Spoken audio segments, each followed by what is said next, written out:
Hi everyone, my name is Patricia Patasaris and I'm the editor-in-chief of Sparks Magazine. Today I'm here with actress Arden Cho, who is the keynote speaker for the University of Florida's 2014 Asian American Student Assembly.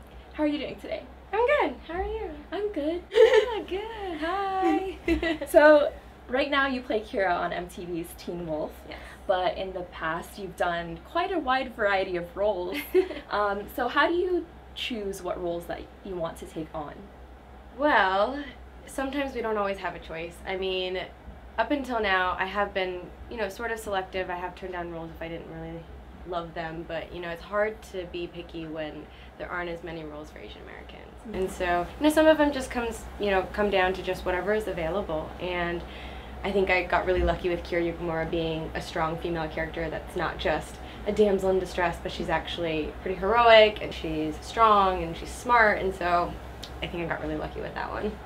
And I know, looking through your filmography, you've played a lot of Korean roles, so are those roles that you try to seek out on purpose? Not on purpose. I think I do like working on films in both English and in Korean. I think I just want to challenge myself with things that are, different, and obviously, as I got older, I wanted to kind of get in tune with like my Korean side too, because I grew up in Texas and I grew up pretty whitewashed and Americanized, and so it was fun for me to, I guess, dive into that and challenge myself, because I wasn't 100% fluent in Korean, and I'm getting better, but I'm still not 100%. I mean, I can sort of pass, but yeah. So you've always openly expressed your Christian faith, Mm-hmm. and the entertainment industry isn't really known for upholding Christian values, so how is that something you deal with? I think for me, I always try to remind people that, as an actor, it's just my job. It's not who I am. I think for me, that's something I have to remind myself too, because if I was an actor and that was who I was, I'd be completely depressed, because my worth would be like demolished every day with all these auditions that you don't get, or all these jobs that don't work out, and all these different things. And so I always have to remind myself that, I'm a daughter in Christ first, and that's who I am, and this is just what I do. And I guess for me, I put it out there, not just to put it out there, but also for me to like constantly remind myself that that's kind of, I guess, where my values are, and just to stay grounded, because I need it. it's just, the industry's so tough, and I think also it helps me kind of keep in mind to, I guess your first question about like roles and stuff, there are a lot of roles that I've said no to, because there's not really a black and white of what I will do and what I won't do. But I definitely think there are roles where I'm like, this is not something that I would be proud of if my parents saw it, or if like my future kids, or even just, girls and boys that look up to me, or just people who, might follow my work. If I ever think that there's a role that I think people would question and say, oh man, like question my integrity, then that's kind of where I draw the line. And so I think that has to do with my faith, but at the same time, I think if a story, even if it's like super crazy, if there's redemption in it, and if there's something that kind of brings it all together in the end, and there's purpose, then I kind of feel like it's okay, as long as like the art is there. I don't know if that makes sense. No, that makes a lot of sense. Cool. And so I know at one point you were ready to take a break from acting Yes. to pursue your singing career. Oh wow, I'm surprised you knew that. I didn't like publicly put it out there, but yeah, I mentally and sort of semi-quit. Mm-hmm. Yeah. Talk about that point in your life. That was pretty crazy. It was just a year and a half ago. It had just been 5-6 years of pilot auditions and hundreds of auditions, and getting close and almost getting a job and not working out, and eventually I just thought, you know what? I don't think it's gonna work. And music, I love music so much, but I'm no Whitney Houston. Mm-hmm. I don't think I was born to sing, and so I always kind of felt like I wasn't good enough. But then I felt really blessed with the supportive, community, and just people who really still supported what I was doing. And I felt like as an artist I was still growing. I feel like I'm still trying to figure out my sound. I feel like I'm still like a baby singer, but at the same time people were so supportive, and so I figured, all right, well, I'll just give music a shot. And obviously with YouTube I was able to kind of like do my album. I pretty much put my heart and soul and everything into it my last shot, and then ended up that sort of took off, and I was like planning an Asia tour and everything, and I had another pilot that I got really close on, and it was pretty much down to me, and like just last minute out of nowhere they ended up giving it to somebody else, and that was kind of like the last straw. And I think I was just like, I'm done. I can't take the disappointment anymore.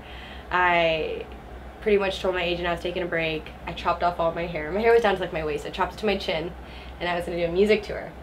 And then I got the call for Teen Wolf and ended up auditioning, made it all the way to the finals, tested with Tyler Posey, tested for all the producers and the writers, everybody, and they were like, we love her, but we hate her hair.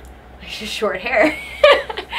And they wanted me to be Japanese, and so there were these roadblocks, but in the end, I mean, Jeff Davis, the creator, and the producers, everybody, kind of fought for me and made it work, and I ended up becoming Kiryu Kimura, and I had to cancel my tour, ended up filming like right away the next week, got extensions, I had a whole like bucket of hair attached to my head, and I was like, why, oh why, I've had long hair my whole entire life, and like the week I cut it, they need it. And I'm like, how ironic is that? And so I always think it's so funny how things work out almost when you least expect it and in the way that you would never think. Because now when I look back, when I didn't get that other show, I was so devastated, and that was like the last straw, and that's what made me want to quit. But now I'm so happy I didn't get it, because had I booked that, I wouldn't have been available for Teen Wolf, and then I wouldn't have booked Teen Wolf, and I would have never been Kiryu Kimura, and I would never had this opportunity. And so I mean, it's just, you always think in the moment everything's ruined. But you look back and you're like, oh, it all happened for a reason. And so, yeah, it worked out.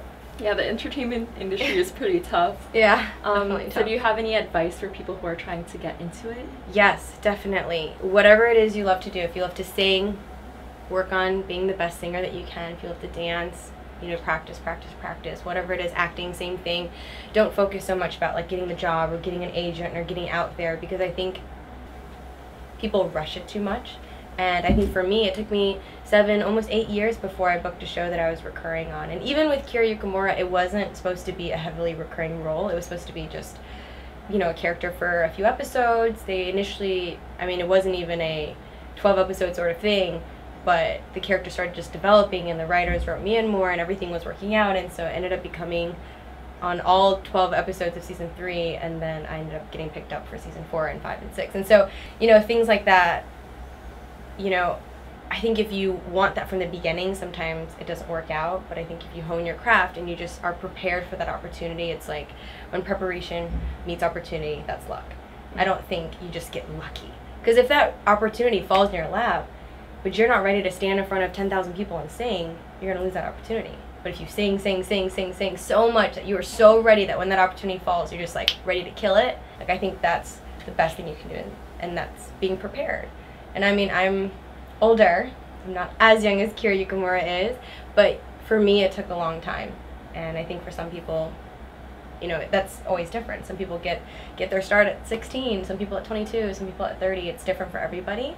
And so I think my best advice is always just focusing on honing your craft and only doing it if you love it, because it's such a tough industry and it really breaks down your emotions and your just everything, that unless you love it, don't do it. Don't do it for the fame, don't do it for the money, don't do it for success, because all of that, I think to be in the pictures, there's such a small percentage of people in entertainment who really have all that, because it really is a grind. And even the people you think that are successful are struggling, and even the people you think are famous are not. And I think those are sometimes the worst reasons to go into it, and I think sometimes people get confused. So if you love the art, do it. If not, just keep it a hobby. Well, that's great advice, especially since it's coming from your experience. Thank you. So those are all the questions that I had Thanks for you so today. much. Thank you. Thank you. Bye.